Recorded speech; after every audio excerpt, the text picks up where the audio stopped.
Deuteronomy chapter 5, verse 1. Then Moses summoned all Israel and said to them, Hear, O Israel, the statutes and the ordinances which I am speaking today in your hearing, that you may learn them and observe them carefully. The Lord our God made a covenant with us at Horeb. The Lord did not make this covenant with our fathers, but with us, with all those of us alive here today. The Lord spoke to you face to face at the mountain from the midst of the fire. So we've got a specific generation of Israelites being addressed here. Verse 5. While I was standing between the Lord and you at that time to declare to you the word of the Lord, for you were afraid because of the fire and did not go up to the mountain. He said, I am the Lord your God who brought you out of the land of Egypt, out of the house of slavery. You shall have no other gods before me. You shall not make for yourself an idol, or any likeness of what is in heaven above, or on earth beneath, or in the water under the earth. You shall not worship them or serve them, for I, the Lord your God, am a jealous God, visiting the iniquity of the fathers on the children, and on the third and the fourth generations of those who hate me, but showing loving kindness to thousands, to those who love me and keep my commandments. You shall not take the name of the Lord your God in vain, for the Lord will not leave him unpunished who takes his name in vain. Observe the Sabbath day to keep it holy, as the Lord your God commanded you. 6 days you shall labor and do all your work, but the seventh day is a Sabbath of the Lord your God. In it you shall not do any work, you or your son or your daughter, or your male servant, or your female servant, or your ox, or your donkey, or any of your cattle, or your sojourner who stays with you, so that your male servant and your female servant may rest as well as you. And again, if you want an understanding of how the Sabbath applies to us today, I highly recommend Googling John MacArthur's sermon, which is titled The New Testament and the Mosaic Sabbath. And that will give you everything you need in an easy to understand format, very clearly explained. Verse 15. You shall remember that you were a slave in the land of Egypt, and the Lord your God brought you out of there by a mighty hand and by an outstretched arm.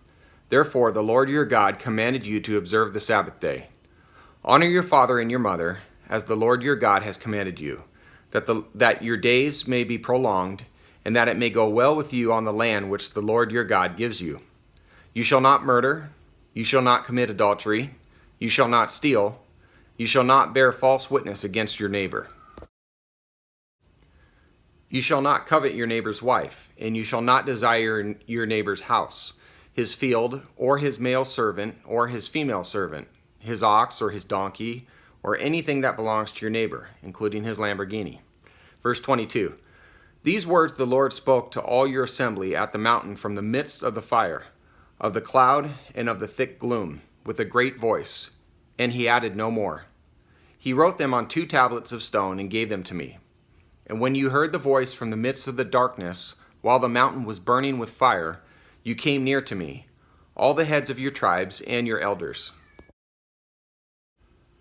You said, Behold, the Lord our God has shown us his glory and his greatness, and we have heard his voice from the midst of the fire.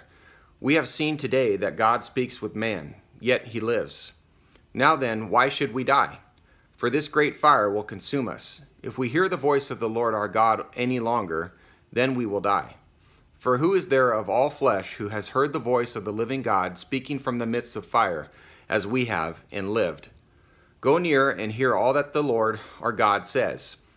Then speak to us all that the Lord our God speaks to you, and we will hear and do it. The Israelites had experiences with God before at Mount Sinai that caused them to have this type of fear.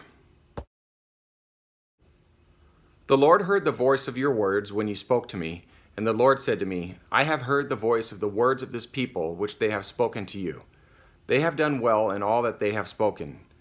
Oh, that they had such a heart in them, that they would fear me and keep all my commandments always, that it may be well with them and with their sons forever. Go, say to them, return to your tents. But as for you, stand here by me, that I may speak to you all the commandments and the statutes and the judgments which you shall teach them, that they may observe them in the land which I give them to possess. So you shall observe to do just as the Lord your God has commanded you. You shall not turn aside to the right or to the left. You shall walk in all the way which the Lord your God has commanded you, that you may live and that it may be well with you, and that you may prolong your days in the land which you possess.